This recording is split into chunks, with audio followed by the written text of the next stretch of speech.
Ça, c'était en août, ou peut-être début septembre. C'est la journée où on partait pour la tournée.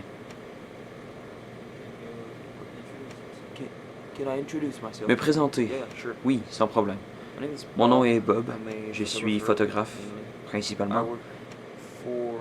Et j'ai travaillé avec Joey sur sa tournée.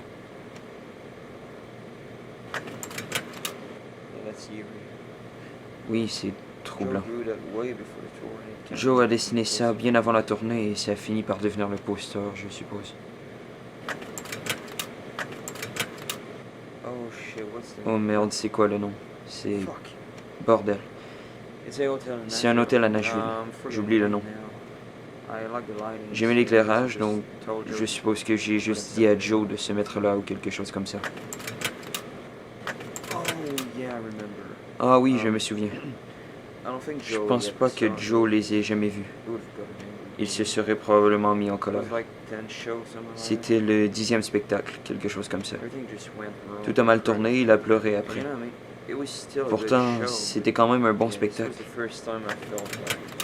C'était la première fois que je sentais que j'entrais dans son intimité. Les années 70, mec. Est-ce qu'on en a fait beaucoup? Je veux dire, regarde-le. Oui, on en a fait beaucoup.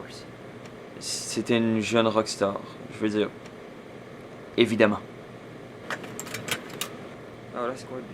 Oh, c'est un grand bond, ça. Je pense que c'est dans... Ouais, Paris. C'est un bon mois plus tard, ça. J'ai une anecdote à propos de cette nuit-là, en fait.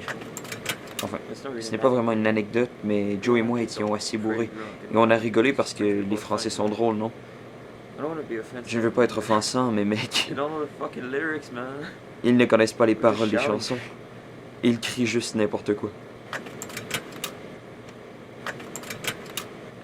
Bon sang. J'ai oublié tellement de choses. Oh, cette photo-là est cool.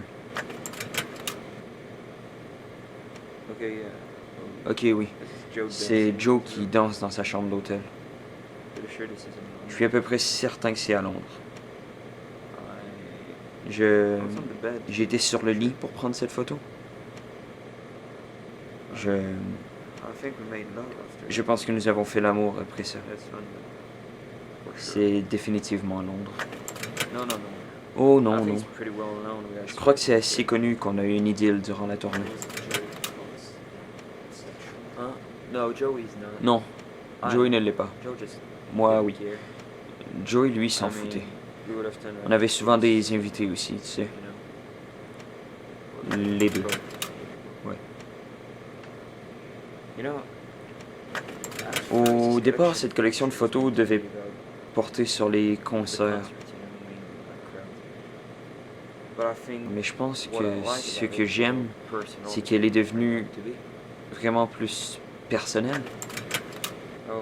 Oh, il avait commencé à écrire le prochain album. Je suis la seule personne à savoir comment il allait l'appeler. Mais il m'a dit de garder le secret. C'est ce que je veux dire quand je dis personnel.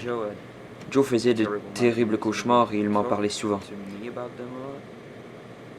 C'est au milieu de la nuit et il avait essayé de dessiner la sensation du rêve. J'ai demandé si je pouvais prendre une photo et il a dit oui. C'est la dernière fois que j'ai eu à lui demander. Nous sommes devenus beaucoup plus proches les semaines suivantes. En Italie, il m'a dit qu'il ne voulait plus de groupies. Il m'a également dit qu'il ne voulait plus faire de musique, ce que, honnêtement, je ne pense pas qu'il aurait été capable de faire. Comment as-tu eu ça?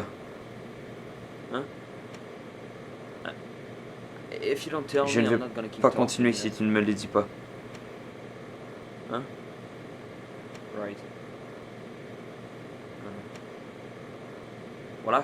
Je crois que je vais partir dans ce cas. Oui, je comprends. Mais je n'en ai jamais parlé et... D'accord, je vais la raconter. Je vais raconter l'histoire. Donc, Joey continuait à faire des cauchemars et je voulais l'aider. Alors voilà ce que j'ai fait. J'ai pris des photos de ses rêves. Oui, des photos de rêves. Laissez-moi parler. Merci.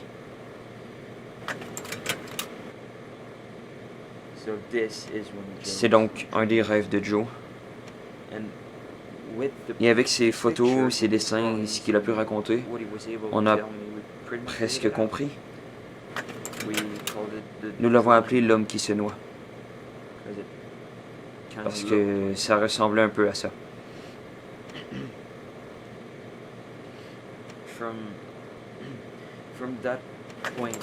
À partir de ce moment-là, il a commencé à me dire qu'il allait mieux, que ses rêves allaient mieux. En fait, il semblait aller mieux aussi. Ses concerts étaient les meilleurs qu'ils aient jamais été et il souriait beaucoup plus. Mais ensuite, comme vous le savez, l'accident en Suède est arrivé. Ça, oui.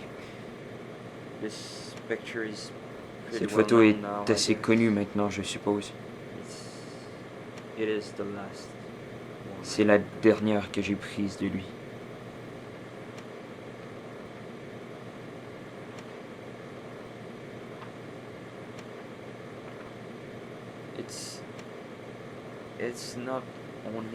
Ce n'est pas seulement la dernière photo de mon artiste préféré, c'est aussi la dernière photo de mon meilleur ami et de la personne que j'aimais.